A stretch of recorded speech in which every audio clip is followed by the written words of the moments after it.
کل ایک عورت کا فون آیا، روتے ہوئے کہنے لگی میری شادی کو 4 ماہ ہوئے ہیں اور میرے شوہر نے مجھے طلاق دے دی ہے۔ میں نے پوچھا کیا وجہ کیا ہوئی آخر؟ کہنے لگی وجہ چھوٹی سی تھی، میں نے چائے بنائی اور چائے ان کو پسند نہیں آئی تو اس نے مجھے ماں بہن کی گالیاں دینے لگا اور غصے میں آ کے کہا کہ کوری ہاتھ پکڑا دی، کسی کام کے نہیں ہے، ماں باپ نے کچھ سکھایا نہیں ہے، اور پھر تانے دینے لگا کہ لوگ والدین اپنے بیٹے کو اتنا اتنا جہیز دیتے ہیں، تیری ماں نے کیا دیا ہے تمہیں؟ جب سے تو آئی ہے یہاں پر میری زندگی اجیرن کر دی ہے، مجھے سکون نہیں ہے، ایسا ہے ویسا ہے، مختلف تانے گالم گلوچ کی، اور اس کے بعد مجھے طلاق دے دی اور کہا اپنے ماں باپ کو بولو آ کے مجھے لے جائے۔ اللہ اکبر! یہ ایک عورت کی کہانی ہے، ایک عورت کی سچی بپتا ہے۔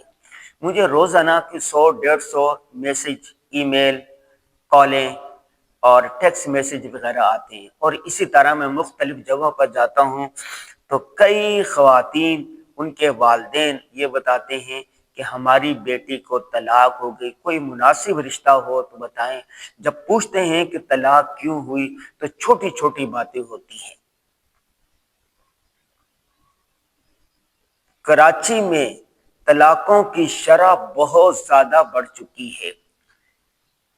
گزشتہ دنوں مفتی اعظم پاکستان مفتی محمد رفیع عثمانی صاحب کے بیٹے مفتی زبیر اشرف عثمانی صاحب سے ملاقات ہوئی تو وہ کہنے لگے ہمارے دارالعلوم میں جو دارالافتاء ہے اس وقت سب سے زیادہ مسائل طلاقوں کے آ رہے ہیں، اور طلاقوں ہونے کی کوئی بڑی وجہ نہیں ہے، چھوٹی چھوٹی وجوہات ہوتی ہیں۔ مثلا میں چند وجوہات لکھ کے لے کر آیا ہوں۔ ایک بڑی وجہ طبقاتی تفریق ہے۔ سوشل میڈیا نے، ٹی وی ڈراموں نے، فلموں نے یہ اسٹیٹس بتا دیا ہے کہ جب لڑکی آئے تو اتنا مال ہونا چاہیے، اس کے بعد حسن و جمال کی پری ہونی چاہیے، اور لڑکیوں کے ذہن میں بھی یہ ڈراموں نے، فلموں نے، سوشل میڈیا نے بتا دیا ہے کہ آپ کا جو شوہر ہے اس کے پاس کار ہونی چاہیے، اپنا گھر ہونا چاہیے، بنگلہ ہونا چاہیے، سیر و تفریح کے لیے بے تحاشا پیسے ہونا چاہیے، بینک بیلنس ہونا چاہیے، اور ایسے جو فلموں میں، ڈراموں میں اسٹیٹس دکھایا جاتا ہے اس طرح ہونا چاہیے۔ لہذا جب شادی، اولاً تو شادیاں لڑکے والوں کو لڑکیاں نہیں مل رہی اور لڑکی والوں کو لڑکے نہیں مل رہے، دونوں اپنی جگہ پر پریشان ہیں۔ اصل جو معیار رسول اللہ صلی اللہ علیہ وسلم نے بتایا تھا اس کو پس پش ڈال دیا۔ حضور صلی اللہ علیہ وسلم نے فرمایا اے ابو ہریرہ 4 خصلتوں کی بنا پر عورتوں سے شادی کرو، حسب و نسب، مالدار، حسن و جمال و دینداری، اور پھر کہا کہ ناک خاک آلود ہو تم دینداری کو ترجیح دو۔ کیوں؟ جہاں دینداری ہوگی وہاں پر سب کچھ برداشت ہے، جہاں دینداری نہیں ہے وہاں پر سب کچھ ہونے کے باوجود طلاقیں ہوں گی، بے سکونی ہوگی، تباہی ہوگی، بربادی ہوگی۔ تو 4 وجوہات میں ایک بڑی وجہ غصہ ہے، چھوٹی چھوٹی باتوں پر غصہ ہونے لگ گئے۔ ایک خاتون نے بتایا کہ غصہ صرف اس وجہ سے میرے شوہر نے ہوا، ان دونوں کی پہلے لڑائی جھگڑا ہوا، پھر نوبت آگے مار دھاڑ تک، اور پھر طلاق تک نوبت پہنچ گئی، اور پھر اللہ تبارک و تعالیٰ نے بچا دیا ان کو کسی وجہ سے۔ کیا تھی؟ ایسی چلایا۔ خاتون نے کہا کہ کم ایسی کریں مجھے الرجی ہو رہی ہے، شوہر نے کہا نہ مجھے گرمی لگ رہی ہے، تو اس بات پر نوبت طلاق تک پہنچ گئی۔ چھوٹی چھوٹی باتوں پر غصہ برداشت کرنا سیکھیں۔ غصے کا علاج قرآن و حدیث میں موجود ہے۔ انسان میں 73 منفی جذبات ہے، سب سے خطرناک منفی جذبہ غصہ ہے۔ غصوں کی وجہ سے بڑی بڑی تباہی بربادی ہے، غصے کی وجہ سے میں نے کی طلاق جو ہو رہی ہے غصے کی وجہ سے، یہ سا ہو گیا۔ نمبر 2، غربت۔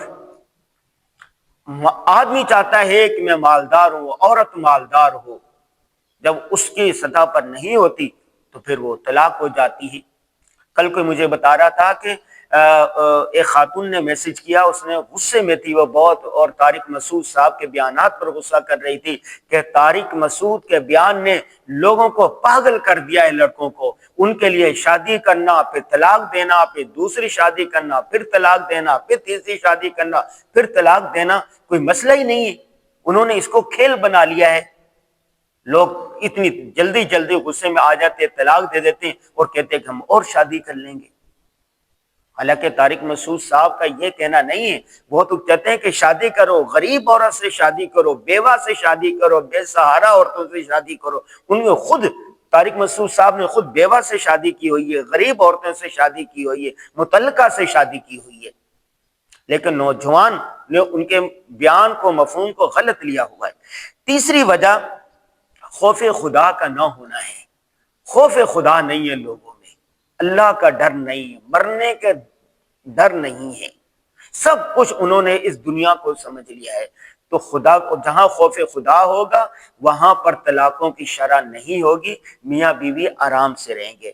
اور پانچویں بات ہے انانیت، اپنے آپ کو بڑا سمجھنا کہ میں مرد ہوں لہذا عورت پر ظلم کرو۔ دوسری طرف عورت کہتی ہے کہ میں آئی ہوں لہذا وہ عورت جو ہے وہ مرد کے حق ادا نہیں کرتی۔ بہت سارے ایسے ہیں کہ جسمانی کمزوری ہوتی ہے، جنسی کمزوری ہوتی ہے، اس کے اخلاق اچھے نہیں ہوتے، لڑکا منشیات میں مبتلا ہوتا ہے، جس کی وجہ سے عورت مجبوراً وہاں پر اس کو طلاق لے کر وہاں سے جانا پڑتا ہے۔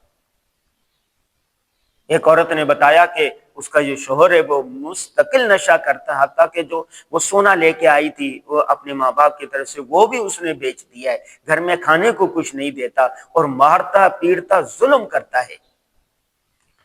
اور آخری جو وجہ ہے وہ ہے مادر پدر آزادی۔ ڈراموں نے، فلموں نے، سوشل میڈیا نے نوجوان نسل کو، طلبہ طالبات کو، نئی جنریشن کو مادر پدر آزاد کر دیا ہے، امریکی یورپی معاشرہ بنا دیا ہے۔ فلموں میں، ڈراموں میں وہی دکھایا جاتا ہے، لوگ سمجھتے لگتے ہیں کہ شاید حقیقت میں بھی ایسا ہوتا ہے۔ جتنے ڈرامے بنانے والے ہیں، اداکار یا اداکاریں، جب ان کی حقیقی زندگی میں جائیں گے تو وہ آپ کو بتائیں گے حقیقی زندگی کا ڈراموں کے ساتھ، فلموں کے ساتھ کوئی تعلق نہیں ہے، یہ چیزیں صرف ڈراموں میں دکھانے کے لیے ہوتی ہیں۔ لیکن کچے ذہنوں میں یہ بات بیٹھ جاتی ہے، پھر وہ اس طرح کرنے لگتے ہیں، اس طرح چاہنے لگتے ہیں جس طرح ڈراموں فلموں میں ہوتا ہے۔ جب ایسا نہیں ہو پاتا تو پھر طلاقیں ہو جاتی ہیں۔ طالبات کو چاہیے، خواتین کو چاہیے، نئی جنریشن کو چاہیے، نوجوانوں کو چاہیے کہ وہ خوف خدا کریں، وہ حقیقی زندگی میں رہیں، وہ دینداری کو دیکھیں۔ دین اسلام مکمل ضابطۂ حیا کے پیدائش سے لے کے موت تک قدم بقدم وہ رہنمائی کرتا ہے کہ ایک خاتون کو، ایک عورت کو، ایک لڑکے کو، ایک مرد کو زندگی کیسے گزارنی چاہیے۔